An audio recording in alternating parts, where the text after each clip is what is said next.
Ladies and gentlemen, we are here live with Pekka Hyysalo, who is an absolute inspiration. He's just come off the main stage here, talking about his experience, which is it's a common story in the biohacker community, which is about having suffered from something and then used this to, bring the ideas of biohacking into your life. But your story is a lot more extreme than the average biohacker origin story. So can you tell us a little bit about your background?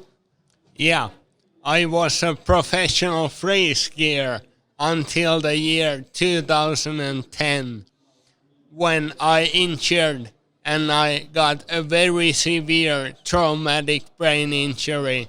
So my life was gonna be over, but I rehabilitated myself a lot, and I did a few, or actually quite many miraculous things. Okay. Like I relearned to walk again super fast, and then I was told I was never gonna be able to ski again, but I skied before 1 year after the accident, and then I founded this company called Fight Back, fightback.fi, by the way. Nice. And so we'll get to that, but before we get to that, let's talk about what actually happened. You had this accident, and you were hospitalized. Yeah. yeah, For how long? for I guess it was like 4 months. 4 months. Paralysis, or what kind of? Yeah, I was quadriplegic. Yeah. Then my arm started to work a little bit. Starting with the finger. Yeah. Yeah. And my right side was the first. Yeah. Or right arm was the first one. This is over the 4 months yeah. period. So starting like after how long did you start being able to move?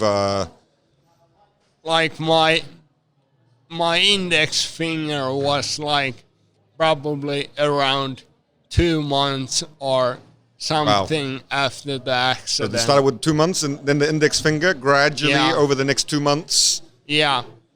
Things came back. How did that process go?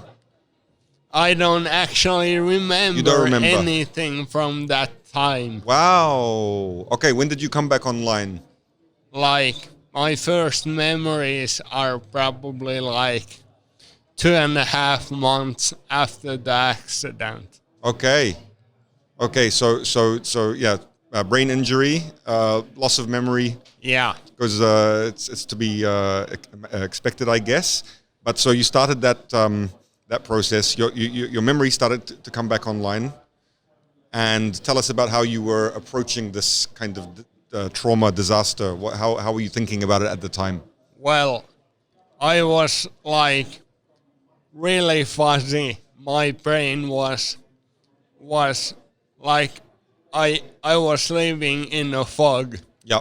In foggy environment. Yeah. And everything was fuzzy. Yeah. And so how were you thinking then? How did you sort of claw your way out of that? I guess I didn't think at all. I was basically, the most of the time I was really bored. Yep. Because I could do nothing. Yep. And nothing worked. And I didn't remember who I am. Okay. And like, if someone told me that you are Pekka and you were a skier, I would forget that like in 10 seconds. Okay. And so let's move forward. Let's move ahead. Where did things start getting on the right track in terms of getting out of it? I got into a rehabilitation center like 4 months after the injury, straight from the hospital. And then I was there for 2 months. and I got really depressed because I remembered that I used to be a professional free skier, and I wanted to go back to living my dream. But the doctor told me that that's never gonna happen. And that got me, Depressed. yeah, it was like falling down, and I fell so deep. Okay, and so now the bottom wasn't when you were in the hospital. The bottom happened in the rehab. Yeah. 4 months, 6 months, or no, 5 months later. Yeah. Okay, so then now you're at the bottom. What happened then? Then I went to my bed, and I laid there for like 1 week, which felt at least like half a year. But then I was obviously doing all the rehabilitation because I didn't want to talk to anyone. I didn't want any of the therapists to come to me and tell me to do anything differently. I was just doing my business, and I wanted everyone to leave me alone. And after 1 week of that, I woke up and looked at myself and my life, and then I realized that I'm gonna most likely live like at least 50 years more. If I will stay here in bed, it's gonna be really boring, and I don't like boring. So another option was to go to the rehabilitation and work my butt off and Fight back. do the work. And it would be really rough. It wouldn't be fun, but maybe one day I would have a nice day again, and I could even learn to walk again. And then I decided that I will get back on snow again.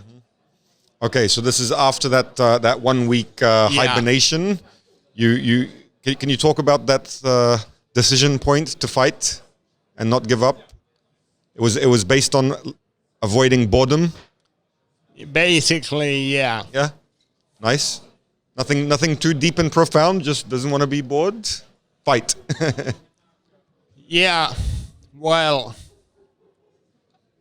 everything was going on in my head. Like, there were probably around not a million thoughts, but at least 500,000 thoughts.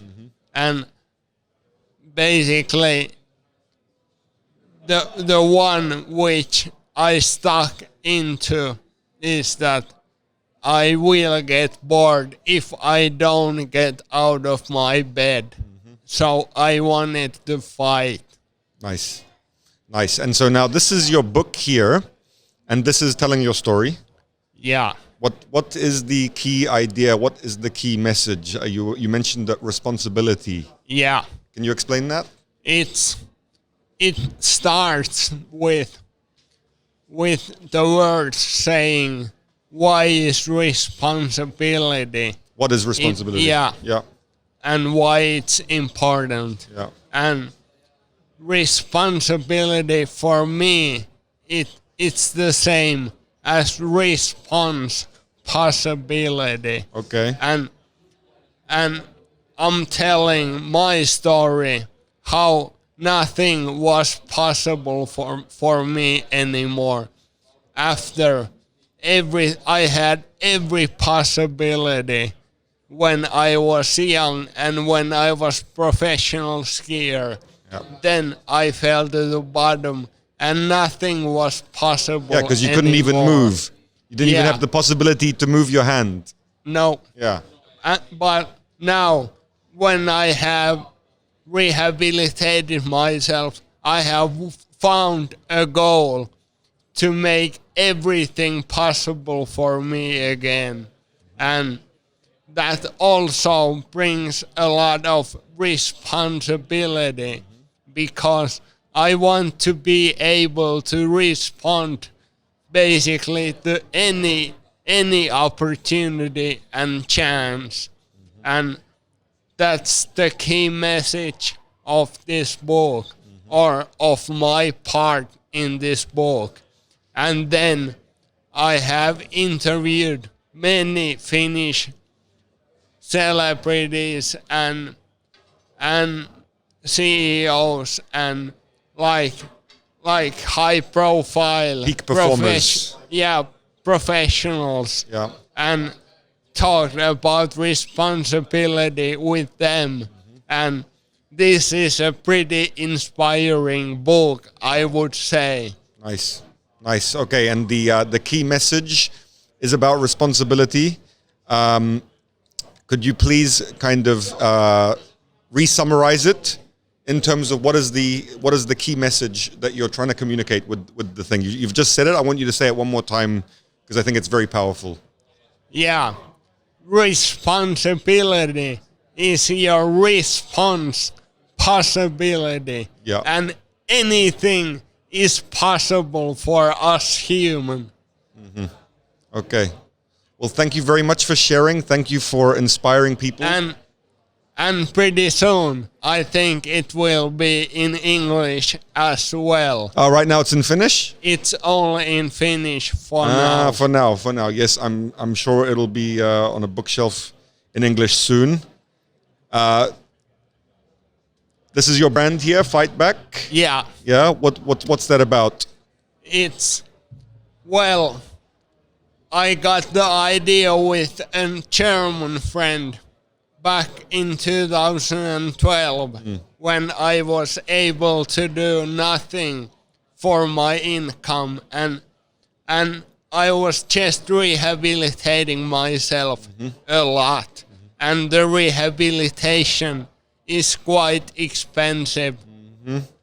But he got an idea that you should found a company, so I did. Nice. And because my life is fighting back into getting myself a new possibility. Yeah, and it's in the hotel I was staying at. I was like, I wonder what this brand is. Now I know. Yeah. Amazing. Okay, thank you very much. Thank you for sharing, and looking forward to seeing what you come up with next and what possibilities you create. Yeah, and I'm looking forward for that book to be translated into your language. Thank you. And then you can read it. Yes. And that's gonna be pretty amazing journey for you as well. I can't wait. Thank you, mate. Thank you. Big up.